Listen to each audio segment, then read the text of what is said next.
ہم صاحب 12 ربیع الاول ابھی گزرا ہے، آپ نے دیکھا ہوگا قومی نشریات پر بھی اور دنیا بھر پہ میڈیا میں بھی ایک تبدیلی خود ہم نے پچھلے 10 سال میں دیکھی. آپ کی عمر زیادہ ہے، آپ نے مزید اس کا مطالعہ کیا ہوگا.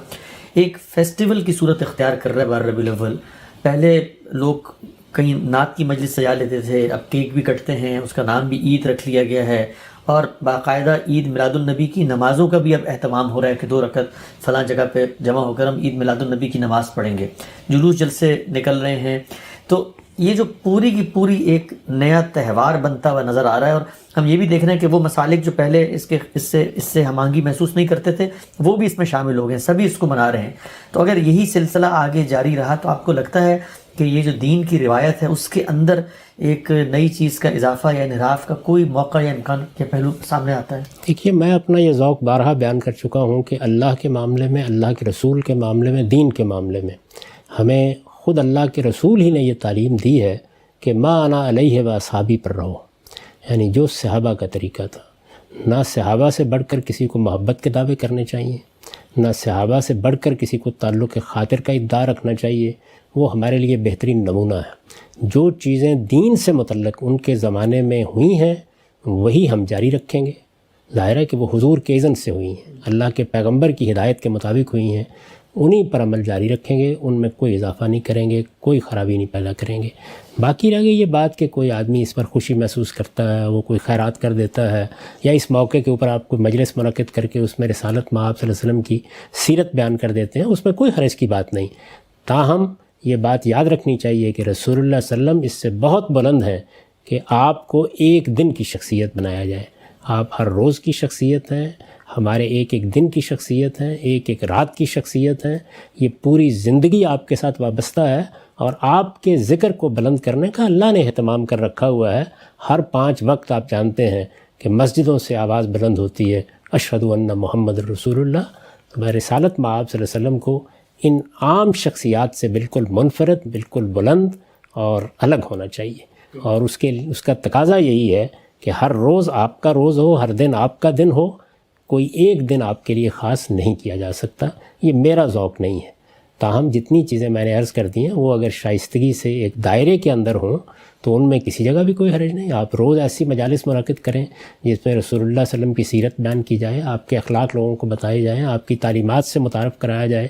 اس میں کوئی معنی نہیں ہے. اسی طرح خاص اس دن بھی اگر کوئی خوشی کا اظہار آدمی کر لیتا ہے تو ایک دائرے کے اندر اس کو بھی ملحوظ رکھا جائے گا، لیکن اس کو صحابہ کرام کے طریقے کے قریب رکھنا چاہیے. یعنی رسول اللہ صلی اللہ علیہ وسلم کے صحابہ سیدنا ابو بکر، سیدنا عمر، سیدنا عثمان، سیدنا علی، اسی طرح جتنے باقی صحابہ ہیں ان کو اللہ نے اقتدار دیا، قوت دی، سلطنت ہوئی. وہ چاہتے تو ہنگامہ برپا کر دیتے، جشن مناتے، لیکن یہ طریقے انہوں نے اختیار نہیں کیے. تو ہمارے ہاں جو دین میں تہوار مقرر کیے گئے ہیں دینی لحاظ سے، یعنی دنیوی اعتبار سے آپ 10 تہوار مقرر کر لیں، اس میں کوئی اعتراض نہیں. دین میں جو تہوار مقرر کیے گئے ہیں وہ 2 ہی ہیں، ایک عید الفطر اور ایک عید الاضحیٰ. یہ کس نے مقرر کیے ہیں؟ یہ رسالت مآب صلی اللہ علیہ وسلم نے مقرر کیے ہیں. تو آپ کی پیروی میں تہوار تو یہی رہیں گے. باقی کسی کے جذبات کا اظہار، محبت کا اظہار، تعلق خاطر کا اظہار، سیرت کا بیان، لوگوں کی تعلیم، یہ سب چیزیں بالکل ٹھیک ہیں، ان میں کوئی اعتراض نہیں. اس سے آگے بڑھ کر کوئی ایسا کام نہیں کرنا چاہیے جو صحابہ کرام کے طریقے سے ہمیں ہٹا دے، کیونکہ اللہ کے رسول کی تعلیم یہی ہے کہ اپنے دین کو ٹھیک اس جگہ پر قائم رکھو، ما انا علیہ و اصحابی، جس پر میں نے اور میرے صحابہ نے زندگی بسر کی ہے. اجرم صاحب، لیکن عید میلاد النبی کی کوئی نماز ادا کرتا ہے اور کہتا ہے کہ فلاں جگہ فلاں وقت میں ہم 2 رکعت نماز پڑھیں گے عید میلاد النبی کی، تو پھر دینی شرعی لحاظ سے اس کا کیا حکم؟ یہ بالکل بدعت ہوگی، اس کے قریب بھی نہیں جانا چاہیے. اور رسول اللہ نے فرمایا ہے کہ میرے دین میں جس نے بھی کوئی نئی بات ایجاد کی وہ سرتسر گمراہی ہے، اور کل ضلالت فی النار، اس کا انجام جہنم ہے. تو اس لیے ایسی چیزوں سے بچنا چاہیے. یہی چیز سورہ اعراف میں بیان کی ہے، جہاں 5 ان چیزوں کا ذکر کیا ہے جن کو اللہ نے حرام قرار دیا ہے، ان بنیادی چیزوں کا. تو اس میں یہ بتا دیا گیا ہے کہ ان تقولوا علی اللہ ما لا تعلمون، اللہ کی نسبت سے کوئی ایسی بات نہ کرو کہ جس کو تم نہیں جانتے. اگر کوئی نماز اس دن پڑھنا ہوتی تو اللہ کے رسول اس کو شروع کرتے، قائم کرتے. خود آپ کا کیا طریقہ تھا؟ اگر لوگ اس کو اختیار کریں تو کتنی پاکیزہ بات ہے کہ لوگوں نے پوچھا کہ آپ پیر کا روزہ رکھتے ہیں، تو فرمایا کہ ہاں اس دن میری پیدائش ہوئی تھی. تو اگر لوگوں نے اس یاد کو قائم رکھنا ہے تو ایسا کیوں نہ کریں کہ اس دن روزہ رکھیں. رسالت مآب صلی اللہ علیہ وسلم کی اتباع بھی ہوگی، پیروی بھی ہوگی.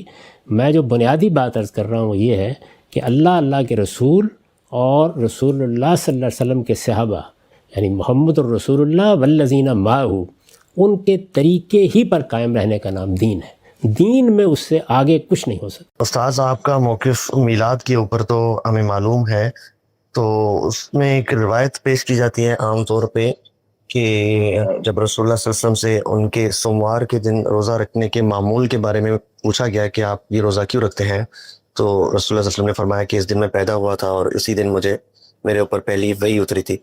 تو اس کو اس طرح سے فرما دینا، اس سے استدلال کیا جاتا ہے کہ رسول اللہ صلی اللہ علیہ وسلم بھی اپنے اس دنیا میں آنے کو ایک طرح سے سیلیبریٹ کرتے تھے. تو کیا یہ استدلال درست ہوگا یا اس حدیث کو آپ کس طرح دیکھتے ہیں؟ یعنی روزہ رکھنا سیلیبریٹ کرنا ہے، اللہ کا شکر ادا کرنا ہے، اللہ کی اطاعت کا اظہار کرنا ہے. کاش ہم سب کو یہ توفیق ملے. یعنی اب ہم اپنے آپ کو دیکھتے ہیں تو بہرحال پیدائش کا دن یہ یاد دلاتا ہے کہ ہم دنیا میں آئے ہیں، کسی کے لانے سے آئے ہیں، موجود ہیں تو کسی کے رکھنے سے موجود ہیں، اور اگر ایک سال اور گزر گیا ہے تو اب اس حادثے کے بھی قریب پہنچ رہے ہیں جو ہر ایک کو پیش آنا ہے. یہ ان چیزوں کی یاد دہانی ہے. تو اس موقع پر اللہ کو یاد کرنا، اس موقع پر نماز پڑھنا، روزہ رکھنا. رسالت مآب نے اس کے لیے کوئی تقریب نہیں منعقد کی تھی، اپنا ایک عمل، اپنا ایک فعل بیان فرمایا. تو اللہ تعالیٰ ہر ایک کو توفیق دے کہ وہ اس طرح کے موقعوں پر روزہ رکھے یا نماز پڑھے، کوئی نیکی کا کام کرے، اللہ کی راہ میں خیرات کرے. یہ تو حسنات ہیں. اللہ کی اطاعت کے جتنے کام ہیں ان کی توفیق مانگنی چاہیے. تو اس سے کیا استدلال کرنا پیش نظر ہے. باقی رہ گئی یہ بات کہ کوئی آدمی اپنی پیدائش کے موقع پر اپنے بچوں کے ساتھ مل کے کوئی خوشی کی بات کر لے، یا ہمارے ہاں جیسے سالگرہ کی کچھ تقریب ہو جاتی ہے تو اس کو اس زاویے سے نہیں دیکھنا چاہیے کہ اس کے لیے دین سے جواز ڈھونڈا جائے. یہ دنیا کی چیزیں ہیں، ان میں یہ دیکھا جاتا ہے کہ کوئی غلط کام نہیں ہونا چاہیے. تو اس طرح کے معاملات عام طور پر جواز کے دائرے میں ہوتے ہیں، رسمیں بنتی رہتی ہیں. لوگ شادی بیاہ کے موقع پر خوشی کرتے ہیں، پیدائش کے موقع پر خوشی کرتے ہیں. آخر بچہ پیدا ہوتا ہے تو ہمارے ہاں روایت رہی ہے کہ اس موقع پہ قربانی کی جاتی ہے. تو یہ سب چیزیں جتنی ہیں ان میں کوئی حرج کی بات نہیں ہے، آپ بھی کیجئے، لیکن اس سے کوئی عید میلاد النبی نہیں ثابت ہوتا. اجرم صاحب، لیکن عید میلاد النبی کی کوئی نماز ادا کرتا ہے اور کہتا ہے کہ فلاں جگہ فلاں وقت میں ہم 2 رکعت نماز پڑھیں گے عید میلاد النبی کی، تو پھر دینی شرعی لحاظ سے اس کا کیا حکم؟ یہ بالکل بدعت ہوگی، اس کے قریب بھی نہیں جانا چاہیے. اور رسول اللہ نے فرمایا ہے کہ میرے دین میں جس نے بھی کوئی نئی بات ایجاد کی وہ سر تسر گمراہی ہے، اور کل ضلالت فی النار، اس کا انجام جہنم ہے. تو اس لیے ایسی چیزوں سے بچنا چاہیے. یہی چیز سورہ اعراف میں بیان کی ہے جہاں 5 ان چیزوں کا ذکر کیا ہے جن کو اللہ نے حرام قرار دیا ہے، ان بنیادی چیزوں کا. تو اس میں یہ بتا دیا گیا ہے کہ ان تقولوا علی اللہ ما لا تعلمون، اللہ کی نسبت سے کوئی ایسی بات نہ کرو کہ جس کو تم نہیں جانتے.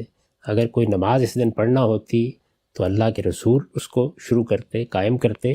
خود آپ کا کیا طریقہ تھا؟ اگر لوگ اس کو اختیار کریں تو کتنی پاکیزہ بات ہے کہ لوگوں نے پوچھا کہ آپ پیر کا روزہ رکھتے ہیں، تو فرمایا کہ ہاں اس دن میری پیدائش ہوئی تھی.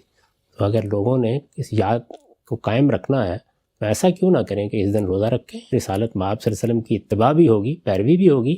میں جو بنیادی بات عرض کر رہا ہوں وہ یہ ہے کہ اللہ کے رسول اور رسول اللہ صلی اللہ علیہ وسلم کے صحابہ یعنی محمد الرسول اللہ والذین معہ، ان کے طریقے ہی پر قائم رہنے کا نام دین ہے.